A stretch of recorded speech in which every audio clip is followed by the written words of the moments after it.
conectando. Buenos días. Vamos a darle la bienvenida también a los que se conectan siempre por YouTube el día de hoy, AMF 15 de julio. Nos pasamos un día de la costumbre de los miércoles. José, bueno, vamos a ver si vamos avanzando. Entonces, tengo varios puntos hoy para conversar. Mucho de los Estados Unidos te tengo acá en los puntos iniciales de mercado, inflación, un poco la situación de la corporación Trump, que no lo tocamos en eventos anteriores, y el paquete de infraestructura Biden, seguir con el estatus que hemos venido conversando. Después entrar en la geopolítica, donde quedaron temas de la semana pasada, justamente con la situación de Haití. Vamos a tocar un poco Panamá, Perú, Venezuela y Cuba, definitivamente. Entonces, José, comenzando por Estados Unidos, un poco la inflación de junio reporta 0,93%, si no me equivoco. ¿Qué proyección le ves y que digamos que puede haber alguna variación a esto? La inflación hay que verla anualizada, como se ve en Estados Unidos, año a año, no mes a mes. Entonces, la inflación anualizada de junio fue 5,4%. ¿Eso qué significa? Que fue 0,4% más alto que el mes de mayo, que ya fue alto al 5%. Recordemos que el objetivo de la Fed es mantener una inflación promedio, porque ahora van promediando la inflación, es una inflación en un promedio móvil de 2,3%. Entonces, el 5,4% es muy alto. Ahora, ¿qué es lo que dice la Fed? Que la inflación es transitoria. ¿Sí? Y el mercado, con el yielding, la nota del tesoro a 10 años a 1,3, que viene de 1,77, está comprando el argumento de la Fed de que la inflación es transitoria. ¿Qué significa transitoriedad para la Fed? Jerome Powell está hoy día en su segundo día de testimonios ante el Congreso, que es el testimonio bianual del presidente de la Fed. El último, antes de su reappointment, se vence su periodo en la Fed. Recordemos que Powell fue nombrado por la administración Trump. La administración Biden tiene que decidir si lo vuelve a presentar como presidente de la Fed o si presenta un nuevo candidato. Su término se vence en febrero. Y en los testimonios que está dando ayer y hoy y en sus declaraciones dice que la inflación es temporal. ¿Y qué significa la temporalidad? Que esta inflación debería desaparecer en el otoño. El otoño empieza en septiembre. Es decir, que vamos a tener todavía 2 meses más de alta inflación, que son julio y agosto.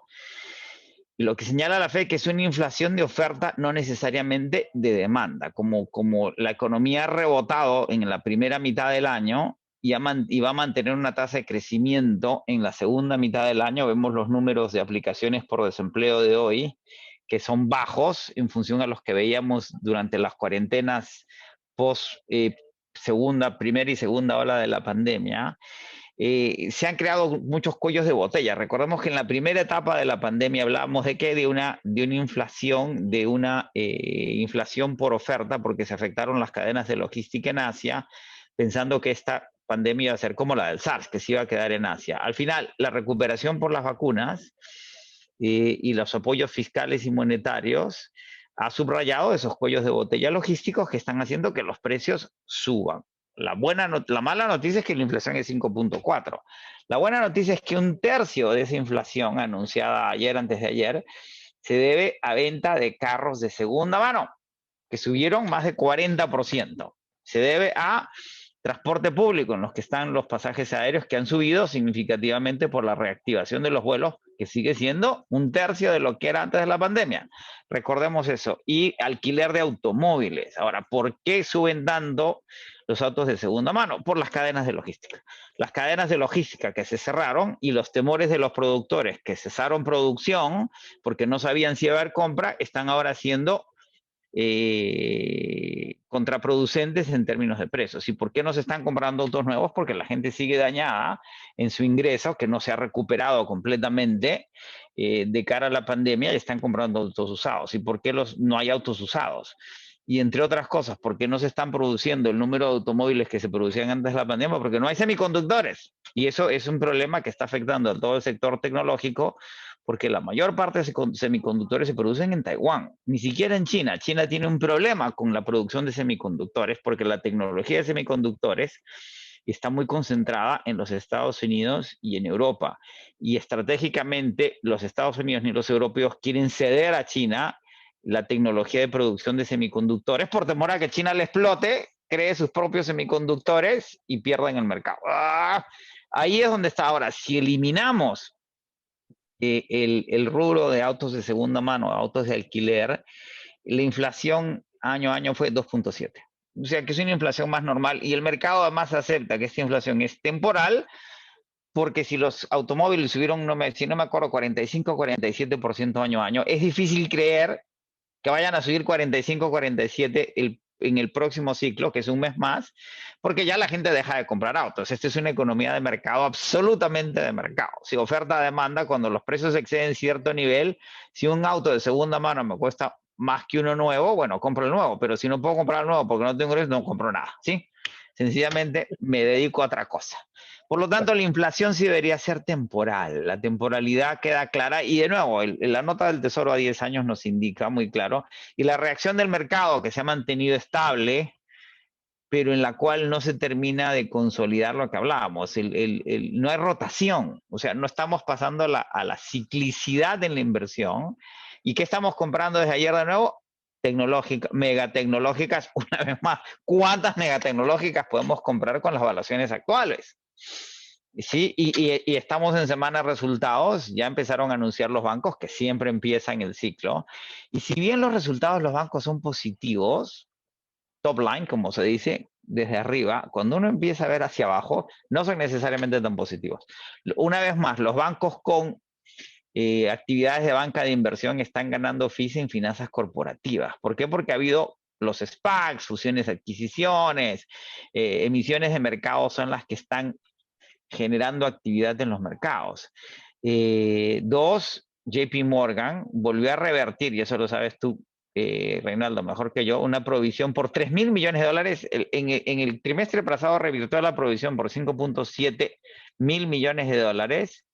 Y pensábamos que esa era toda la provisión. ¿De dónde salen 3.000 millones más por préstamos por defaults en préstamos, moratorias en préstamos no sucedidas? 3.000 millones más. O sea que la provisión no eran 5.7 ni 6, sino ya va como 9, ¿sí? ¿Y por qué JP Morgan está revirtiendo sus provisiones? Porque eso se ve muy bien en el balance. Si yo reservé 3.000 millones, si los préstamos no hicieron moratoria y lo revierto, el balance se refuerza, ¿sí? Y en todos los bancos no hay actividad de préstamos. No están prestando, ¿sí? Y no están prestando, uno, porque la gente no se está prestando, no está buscando préstamos sin financiamiento porque no hay actividad ni apetito por el riesgo. Y dos, porque el banco no quiere arriesgar sus balances. Como dijo Dimon hace unas semanas, antes de los anuncios del segundo trimestre, JP Morgan, el banco más grande de Estados Unidos, uno de los más grandes del mundo, está sentado en 500.000 millones de dólares en cash, en efectivo. Eso es carísimo para un banco, porque el dinero tiene un costo, por eso hay que prestarlo. Y el mercado se está empezando a decir, aquí no hay intermediación, o sea, los negocios de los bancos son otros, en efecto. Además que la asistencia de la Fed mantiene esos balances limpios. Y lo que ha dicho Powell ayer y hoy día también es que no va a haber no hay ninguna intención de acabar con el taper en esos 100.000, 120.000 millones inactivos que swapea, no compra, swapea, le dice a los bancos, dame tu papel malo, aquí tienes bonos del tesoro. Ahora, los bonos del tesoro no los puedes apalancar, no los puedes prestar, no los puedes vender. Eso es maquillaje en el balance. Ese va a seguir siendo el problema, ¿sí? Y el mercado está muy ansioso de que si la inflación se extiende más allá de septiembre, el tapering empieza a ser desarmado, porque sin tapering los bancos se podrían deteriorar más. Entonces la situación, como decíamos hace unos AMFs, de los bancos, si bien es sana, ya la Fed ha dicho que los balances son sanos, precisamente porque hay una asistencia monetaria y precisamente porque hay una asistencia monetaria que todavía no ha sido revertida. La clave va a ser cuándo se revierte eso y cuándo suben las tasas. Ya dijo Powell que no va a haber reversión en la asistencia monetaria sino hasta el próximo año y que las tasas no van a subir sino hasta el 2023. Ergo, la situación debería mantenerse más o menos estable, siempre y cuando la inflación no se extienda más allá de septiembre, en cuyo caso el mercado va a hacer un reassessment, se dice en inglés, una reevaluación de las circunstancias para ver en qué dirección va. Pero todos los indicadores son razonables. La nota del tesoro a 1.3, el oro sigue subiendo poquito, poquito, poquito. 1820 está, acabo de apagar el Chrome porque eso me roba ancho de banda para que no se me corte internet, entonces no veo los números en tiempos reales, pero estaba antes de que se cortara la conexión en 1800 y piquito. Y los criptos siguen siendo muy afectados y más bien nadie ve que los criptos vayan a retornar y que si el oro, si Bitcoin era el nuevo oro, bueno, no está reaccionando muy bien porque el oro está reaccionando mejor que el Bitcoin de cara a presión inflacionaria y porque ya lo que está, China acaba de decir que va a acelerar la emisión más allá de las limitaciones que ha puesto al mining, a los mineros de criptos, de una cripto soberana. La Unión Europea también pareciera, lo que acaba de decir el Banco Central Europeo esta mañana en Europa, es que ellos sí ven una posibilidad de aumentar las tasas en el corto plazo. Y que ellos sí están enfocados en ver las posibilidades de sacar una cripto, y Powell acaba de decir en el Congreso esta mañana, en lo que está declarando en el Senado, que él no ve ninguna necesidad de acelerar un proceso de una cripto de la Fed. Pero lo que nos queda claro es que los tres bancos centrales más importantes del mundo ya están pensando en activos monetarios virtuales o de nueva clase, lo cual terminaría de acabar con las criptos como las conocemos. Ya, ya. José, en la semana pasada no tocamos el tema de la corporación Trump, por más que estaba muy, muy cerquita la noticia. Y lo que te tengo, la pregunta allí es, ¿se entrega el CFO a raíz de todo este tema financiero fiscal, ¿no? Toda esta, digamos, toda esta estructuración que tenían? Pero no aparece en ningún momento Donald Trump por todos los papeles ni por ninguna de las acusaciones. ¿Qué estatus tiene eso? Porque ya a nivel de medios ya baja la noticia, entonces se va perdiendo un poco el hilo, pues, ¿no? La acusación fue mucho más severa de lo que se esperaba. Recordamos que son 15 el gran jurado, cuando en Estados Unidos cuando se llama un gran jurado, que es un gran jurado, así como hay un jurado en el juicio, antes de hacer una acusación se someten las acusaciones a un gran jurado, y cuando el gran jurado amerita un juicio, es mucho más robusta la acusación, porque ya ha pasado por un proceso de un jurado que dice, sí, aquí hay indicios de crimen, podemos proceder a un proceso criminal. ¿Sí? Y esto es un proceso criminal.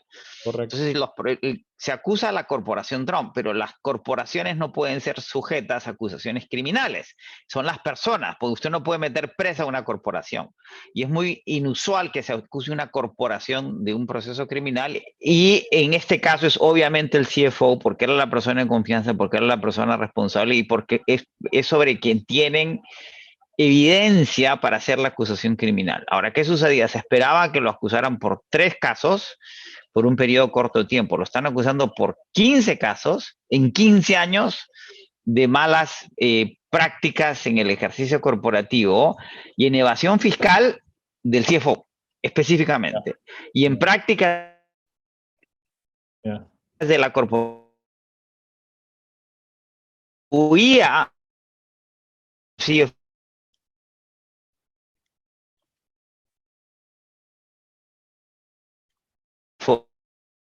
o corporación suelta. Ya. ¿Me escuchas? ¿Sí? Se fue un poquitito, pero sí te escuchamos. Ok.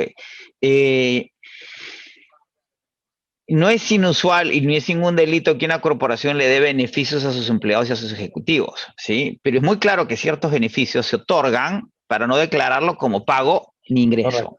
¿Sí? Si uno tiene un beneficio que no es pecuniario, que es monetario, tiene que declararlo en sus impuestos porque eso tiene un valor y pagar impuestos sobre ese beneficio. Y hay los 15 casos y los 15 años. Y en las acusaciones fiscales, como en las películas, siempre se busca la parte más débil de la soga, ¿sí? para generar una acusación general en la corporación y otros responsables dentro de la corporación. Entonces, la apuesta del fiscal es que el CFO, teniendo 70 y pico años, arriesgando 15 casos en 15 años que implican una condena que podría ser de décadas, empiece a colaborar con las autoridades para reducir las penas sobre sus delitos e involucre a otros, que en este caso la lectura de todos los analistas judiciales es Donald Trump y sus hijos, que son quienes manejan en última instancia la corporación. Lo que quedó claro y se ha diluido, porque están saliendo ahora 3 libros nuevos sobre el último año en la administración Trump, y los detalles tienen a ser cada vez más impresionantes, especialmente uno que se llama I alone can solve, o sea, una frase de Trump que dice que yo solo lo puedo resolver, en que las tensiones con el Pentágono en los últimos meses de la administración Trump fueron mucho más graves de lo que se esperaba, y la posibilidad de una ruptura entre el Pentágono y la Casa Blanca llegaron a momentos críticos, cosa que no había sucedido en la historia de esta república desde su fundación. Yeah. Lo cual afecta cualquier aspiración que pueda tener Donald Trump para volver a postularse a la presidencia en el año 24. Y esta acusación criminal que prosigue, independientemente de que la prensa le preste una atención, porque aquí parecieran, en lo que se refiere a Trump, las noticias aparecen cada 15 minutos, a pesar de que Trump ya no es presidente, que la situación no pinta muy bien para Donald Trump, especialmente si la investigación criminal avanza, si el CFO decide colaborar con las autoridades fiscales y si revela mayores detalles. Y recordemos que hay una investigación, aparte de la del CFO, por evasión fiscal del propio Donald Trump, que sigue progresando por su cuenta. Que Biden había presentado un plan de infraestructura, una propuesta de infraestructura de 2.3 trillones billones de dólares. Correcto. Había dicho que estaba dispuesto a negociarlo por 1.7 y 1.5. Al final hay una iniciativa bipartidaria de aprobar por 970,000 millones. Eso subraya la naturaleza pragmática racional de Biden. ¿Cómo pasamos de 2.3 a 0.97 trillones, billones? Porque Biden dice, vamos a aprobar lo más cercano posible a lo que queremos. Que sea como... Y eso es lo que tiene, porque se acaba de presentar el presupuesto de la nación, que si se llega a aprobar formalmente, hay un acuerdo bipartidario para aprobarlo formalmente, sería la primera vez que tuviéramos, ¿me escuchas, verdad? Sí, sí, sí. Tuviéramos un presupuesto aprobado formalmente. El presupuesto se ha reconducido en este país por años de años. Yo creo que ya estamos cerca de una década sin un presupuesto formal por 3.7 trillones de dólares. Biden había presentado inicialmente una propuesta de presupuesto por 6 trillones, billones, y se están aprobando 3.7. Otra demostración de su pragmatismo al respecto. Y hay elementos de infraestructura en el nuevo presupuesto que compensarían los 970, que harían que llegara a ese 1.51. Hay elementos fiscales en el presupuesto. ¿Aló? Sí, sí, sí, sí. Y hay elementos fiscales en el presupuesto que tienen que ver con la reforma fiscal. Entonces, lo que hay que entender que va...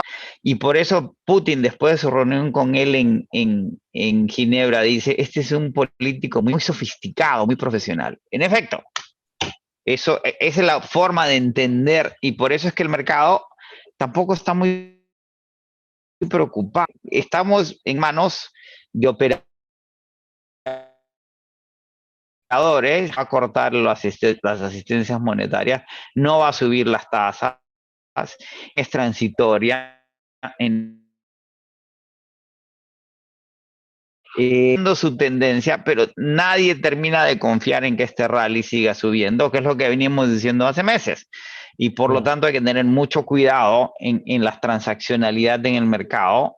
Nada nos indica que vaya a haber un evento dramático que vaya a acabar con estas dinámicas, pero tampoco ninguno que nos permita creer que el mercado vaya a seguir subiendo. Y recordemos que el gran rebote económico va a ser en la primera mitad del año. La segunda mitad no va a ser tan buena como el primero. Ergo, estamos entrando, y por eso el Bitcoin está en 30 y pico mil, el bono en 1.3. Esas son las dinámicas en las que se está moviendo el mercado. Y para que entiendan otra dimensión del pragmatismo de Biden, Biden había dicho que se retiraban todas las tropas norteamericanas el 11 de septiembre en Afganistán. Ya están retiradas prácticamente el 95+%. Hay un debate intenso en Estados Unidos sobre deberíamos retirarnos o no. Y Biden dice, no tiene ningún sentido quedarnos un año más porque el problema ya lo podemos resolver. Los talibanes están avanzando territorialmente, abandonaron la base de Bargham, no me acuerdo el nombre, la base más importante norteamericana, de la noche a la mañana, sin avisarle a nadie. El pragmatismo de Biden se demuestra en su actitud de cara a Afganistán. Independientemente de las críticas y de la discusión interna, Sorghum un año más en Afganistán no va a cambiar nada. Lo que va a hacer es que nos fuerce a quedarnos otro año más, y otro año más, y otro año más. Y Afganistán tendrá que enfrentar su propio destino, de nuevo. Sí, y creo que es más o menos la misma Eso, visión hacia la región, ¿no? O sea, lo que y está eso para hablando de subrayar, no, definitivamente. sencillamente para subrayarles lo que es el manejo de la administración pública hoy día norteamericana. Es menos ideológica, más racional, más pragmática, más constructiva, lo cual tiene a los republicanos muy ansiosos porque saben que ante ese manejo político, que es más ajedrez que damas, su juego se van cerrando y la actitud que tuvieron con Obama, que fue más ideológica que política, no les funciona. Y eso hace que la economía y el país avancen y que tengamos estabilidad, que es lo que refleja el mercado, pero tampoco, por eso las apuestas en el mercado pasan de nuevo de jugar al mercado como un todo y más bien a jugar acciones particulares, ¿sí? Ya. Y en José, donde los meme stocks hoy día están corrigiendo todo sustancialmente. Se acabó el exceso que vimos en el primer trimestre, pareciera haberse acabado. La segunda mitad del año va a ser mucho más racional y mesurada que la primera mitad. José, ten los puntos allí que te coloqué por temas de tiempo. Ujú. Tenemos Haití, Panamá, Perú, Venezuela y Cuba. ¿Cómo los quieres Ping pong, para, pregunta para y te respondo, mandar? pregunta y te respondo. La semana pasada no tocamos a Haití porque estaba recién sucediendo Ujú. el asesinato del presidente, pero después entonces ya han salido a la luz que es toda una confabulación internacional, pareciera, pero ¿qué tienes que... Más doméstica. Vamos que Haití es un estado fallido para cualquier efecto práctico. En América Latina es lo que se parece más a Somalia que ni siquiera a Venezuela, ¿sí? A pesar de que Venezuela cada vez más quisiera tentar la existencia de un estado fallido, los eventos de la cota llevan a Venezuela a un extremo en el cual estamos llegando como Haití. Y toda la operación haitiana pareciera ser una lucha de poder externa por haitianos basados fuera de Haití o exilados fuera de Haití que tienen ambiciones de tomar el poder en Haití al asalto, utilizando a colombianos. Es muy rara la dinámica. El propio evento Ya. y todos los magnicidios suelen ser muy, muy dramáticos. Y este es un magnicidio muy dramático. No queda muy claro si uno contrata a 26, 28, 30 mercenarios profesionales colombianos, entre ellos varios, un teniente coronel, varios de ellos especializados en comandos, o sea, gente muy, pero muy entrenada, que si estaban involucrados en una operación de magnicidio, ¿qué hacían? ¿Por qué no huyeron en las primeras 24 horas o tuvieron un plan de escape sabiendo lo que acababan de hacer? Y además la investigación en Haití tiende a ser muy oscura porque a nadie le queda claro que si los están investigando son parte de la conspiración o no. Lo que sucede en Haití es que si la política es ruda, en Haití es mucho más ruda, ¿sí? Digamos que el único paralelo que uno encuentra es el de Somalia. Y para que vean cómo es la situación, especialmente en lo que se refiere a Venezuela, los haitianos piden que los Estados Unidos envíen tropas a Haití para ayudarlos a estabilizar el país y los americanos los miran con la cara torcida y le dicen gracias pero no gracias. Y mandan a un equipo del FBI para que den la investigación, pero ni siquiera pidiendo tropas, los americanos van a enviar tropas a ninguna parte. ¿sí? Y si retirándose de Afganistán, no hay ninguna vocación en este país por emprender, y menos en la administración Biden, de emprender ninguna intervención militar en ninguna parte del mundo. Yo creo que los detalles van a ir saliendo, pero si todo indica que los involucrados son haitianos que vivían en los Estados Unidos, que querían hacerse con el poder en Haití, va contratando a mercenarios cubanos a los que no le pagaron a través de una compañía basada en Miami, cuyo accionista mayoritario y propietario es un venezolano, va a terminar siendo un ejercicio muy, muy brutal en lo que es el ejercicio del poder, que no es lejano ni ajeno a la situación de Haití, y cuyo destino va a ser muy difícil de resolver, salvo que los propios haitianos no lo encuentren una solución. Creo que el mundo va en esa dirección. Lo mismo vamos a ver en Afganistán. Lo que dice Biden, no ganamos nada quedándonos en Afganistán 1 año, 2, 3, 4, 5, 10 más, si Afganistán no tiene la capacidad de resolver sus propios problemas con o sin los talibanes. Exactamente. José, Perú, danos un estatus de la situación, porque ya han pasado varias semanitas y no tenemos el presidente todavía proclamado, ¿no? Ya se las impugnaciones, el 100%, los Jurado Nacional de Elecciones acaba de firmar las actas han sido impugnadas, esas actas regresan a lo que se llaman los jurados nacionales especiales, que son los regionales, y ya se está proclamando el presidente por cada región, eso regresa al Jurado Nacional de Elecciones una vez consolidadas las actas. Y me llegó ahí, Fuerza Popular tiene más para apelar, o sea, hay una última apelación, proclamar a Pedro Castillo el 20 de julio, que es la próxima semana,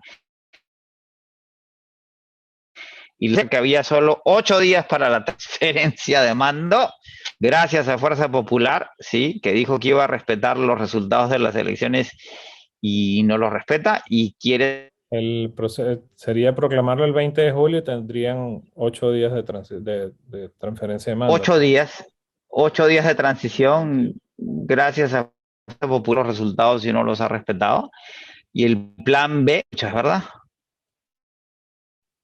Ah.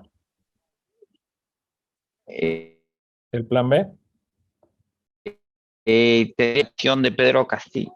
El plan B pareciera ser Pedro Castillo hasta el 28 de julio, ese partido de poder que nadie sabe cómo se va a resolver, pero aparentemente el Jurado Nacional de Elecciones tiene toda la intención de proclamar a Pedro Castillo antes del 28 de julio. Ya. Te escuché en otra entrevista que ya habían algunos nombramientos de ministros, se asomaban ya por lo menos algunos nombres. Se están asomando varios nombres, todo parece indicar que Pedro Castillo estaría tomando una actitud pragmática, pero hasta que no sea proclamado nombramientos formales que van a ser la indicación de qué tal es la decisión de Pedro Castillo, que no ninguna decisión formal hasta que no tenga la proclamación como presidente. Dale. Vale. Pues. Buenísimo, gracias, Listo. José. Gracias a todos, disculpen. Hasta luego, que estén muy bien. Gracias.